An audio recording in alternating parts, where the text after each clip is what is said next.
ఈ సమావేశానికి ఇచ్చేసినటువంటి ఆంధ్రప్రదేశ్ రాష్ట్ర నీటిపారుదల శాఖ మంత్రి శ్రీ నిమ్మల రామానాయుడు గారిని వేదికను అలంకరించవలసిందిగా కోరుతున్నాం.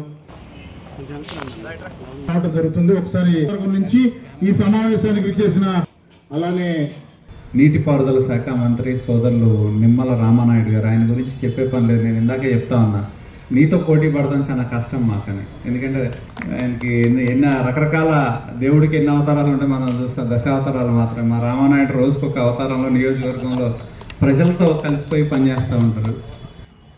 ఏదైతే ఆంధ్రప్రదేశ్ రాష్ట్ర రాజధాని అమరావతి అంటే ఒక ప్రపంచ స్థాయి రాజధానిగా చంద్రబాబు నాయుడు గారు తీర్చిదిద్దాలనేటువంటి ఆలోచనకు కారణం విడిపోయినటువంటి యొక్క నవ్యాంధ్రప్రదేశ్ రాష్ట్రం అంతా కూడా వ్యవసాయకమైనటువంటి రాష్ట్రం, సముద్ర తీరంతో నిండినటువంటి రాష్ట్రం. అంచేత అటువంటి రాష్ట్రానికి ఆదాయం అనేది చాలా చాలా అవసరమైనటువంటి పరిస్థితి.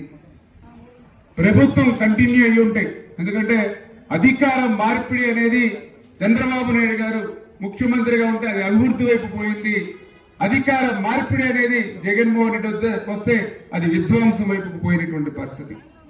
అటువంటి స్థితిలో అమరావతి మీద, రాజధాని మీద కక్షతో 5 సంవత్సరాలు ఈ రాష్ట్రాన్ని అధోగతి పాలు చేసి, అందులో కూడా మనం చూస్తాం రాజధాని రైతులు పోరాటం ఇవాళ మనందరికీ ఒక స్ఫూర్తి.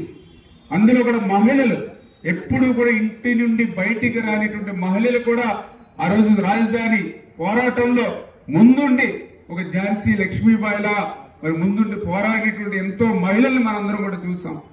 అటువంటి మహిళల మీద విచ్చలవిడిగా లాఠీ చార్జీ చేయడం, మహిళలని కూడా చూడకుండా బూట్ కాలుతో ఆ రోజు తన్నడం గాని, అటువంటి రాక్షసమైనటువంటి పాలనకు, అటువంటి నియంతృత్వమైనటువంటి పాలనకు చరమగీతం పాడి మళ్ళీ ఈ రోజు ఒక ప్రజా పరిపాలన అధికారంలోకి వచ్చాం.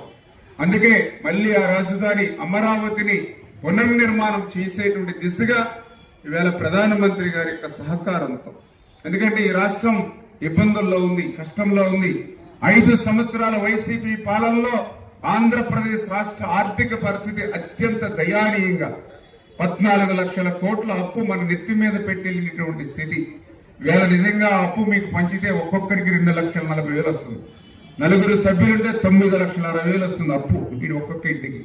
కానీ ఆ భారం మీ మీద పడకుండా ఈవేళ చంద్రబాబు నాయుడు గారు, పవన్ కళ్యాణ్ గారు, ఇంకొక పక్కన నరేంద్ర మోడీ గారు వాళ్ళు భరిస్తూ ఈవేళ ఆంధ్రప్రదేశ్ రాష్ట్రాన్ని మళ్ళీ సవాళ్ళన్నింటినీ ఎదుర్కొంటూ ఈవేళ ముందుకు తీసుకెళ్తున్నటువంటి పరిస్థితి. అందుకనే ఏదైతే రేపు 2వ తేదీన జరిగేటువంటి యొక్క మన రాష్ట్ర రాజధాని పునర్నిర్మాణ సభ అంటే మన బంధువులు, మన మిత్రులు ఏ విధంగా ఆహ్లాదకరంగా ఇంటి కార్యక్రమాన్ని మనం ఎట్లా చేసుకుంటామో ఆ మాదిరిగా రేపు పునర్నిర్మాణ సభ కార్యక్రమాన్ని కూడా అంత పెద్ద మొత్తంలో మన కుటుంబ కార్యక్రమంగా మనందరం కూడా జరుపుకోవాల్సిన అవసరం ఉంది.